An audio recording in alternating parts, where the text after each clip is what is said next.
Assalamualaikum warahmatullahi wabarakatuh. Perkenalkan, nama saya Miftahul Babilasari dari Akuntansi D 2019 dengan NIM akhir 141. Pada pertemuan kali ini, saya akan membahas tentang bab 11, yaitu sistem pendukung pengambilan keputusan. Dari buku Sistem Informasi Manajemen karya Raymond McLeod dan Junior Jerzy Piscal edisi ke-10. Yang pertama kita bahas adalah tentang pemecahan masalah dan pembuatan keputusan.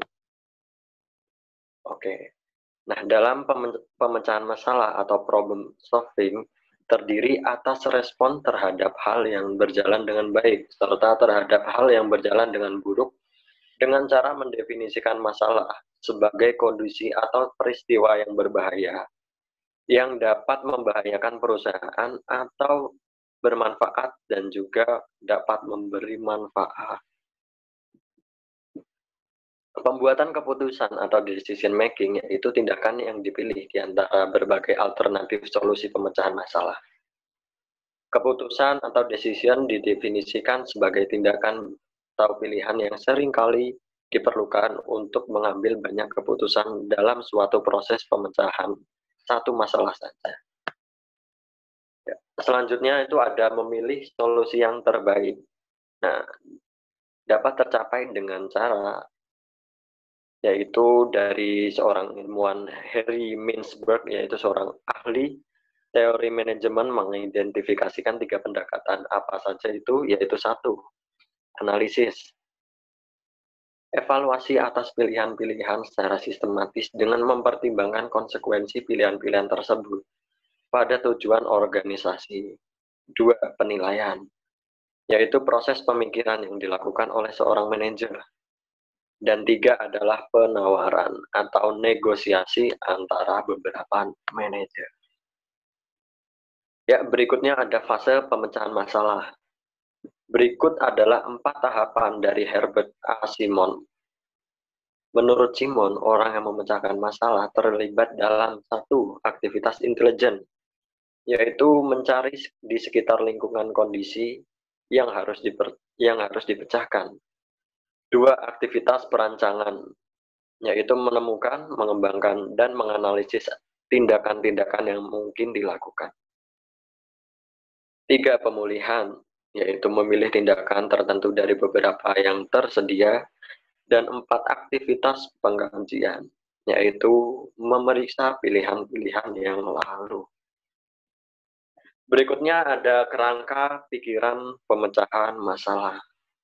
Kerangka berpikir yang berguna dalam pemecahan masalah yaitu 1, ada model sistem umum, yaitu sebagai kerangka berpikir perusahaan sebagai suatu sistem yang mengidentifikasi elemen-elemen penting yang harus ada di dalam aliran data, informasi, dan keputusan yang menghubungkan elemen-elemen tersebut. Yang kedua itu ada model lingkungan. Nah, untuk memahami lingkungan perusahaan dan interaksi antara perusahaan dan masing-masing elemen dalam bentuk aliran sumber daya. Yang berikutnya itu ada elemen pemroses pemecahan masalah. Nah, kebanyakan masalah yang dipecahkan manajer dapat dianggap sebagai permasalahan sistem.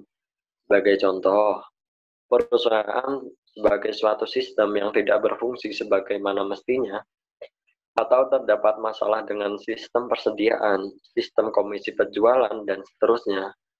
Solusi masalah sistem adalah solusi yang membuat sistem tersebut memenuhi tujuannya dengan paling baik. Berikutnya ada struktur permasalahan. Seorang manajer dapat memahami beberapa masalah lebih baik dibandingkan yang lain. Masalah mengenai beberapa banyak persediaan yang harus dipesan merupakan sebuah contoh permasalahan yang dapat dipahami dengan baik oleh seorang manajer. Yang pertama adalah masalah terstruktur, yaitu terdiri atas unsur dan hubungan antara berbagai elemen yang semuanya dipahami oleh orang yang memecahkan masalah. 2, masalah yang tidak terstruktur. Masalah yang tidak memiliki elemen atau hubungan antar elemen yang dipahami oleh orang yang memecahkan masalah. Dan yang ketiga itu adalah masalah semi terstruktur, yaitu masalah yang terdiri atas beberapa elemen atau beberapa hubungan yang dipahami oleh si pemecah dan beberapa yang tidak dapat dipahami. Gitu. Berikutnya ada kelas model sistematis. Nah, model sistematis sendiri dapat diklasifikasi dalam 3 dimensi, yaitu 1 pengaruh waktu, 2 tingkat keyakinan, dan yang terakhir kemampuan untuk mencapai optimisasi. Selanjutnya itu kita bahas tentang kecerdasan buatan.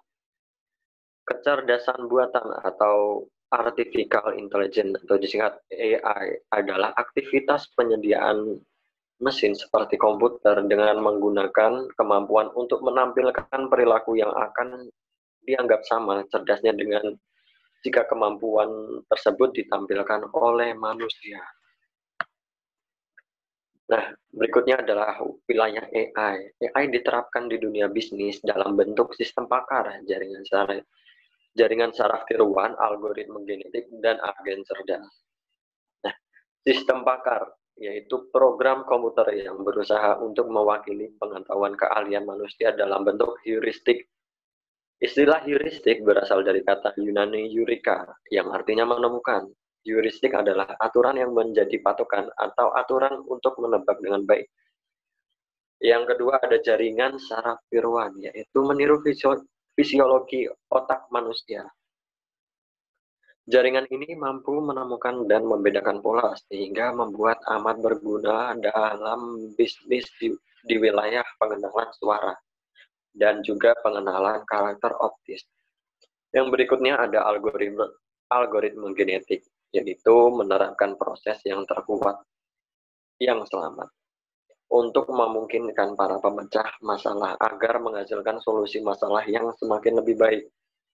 Sebagai contoh, bankir investasi dapat menggunakannya untuk memilih portofolio investasi yang baik bagi kliennya. Nah, yang terakhir ada agen cerdas, yaitu digunakan untuk melakukan tugas yang berkaitan dengan komputer yang berulang-ulang. Salah satu contoh adalah data di mana penemuan pengetahuan memungkinkan sistem gudang data untuk mengidentifikasi hubungan data yang sebelumnya tidak dikenal. Oke, sekian presentasi dari saya. Apabila banyak kekurangan, saya mohon maaf yang sebesar-besarnya. Wabillahi taufiq wal hidayah.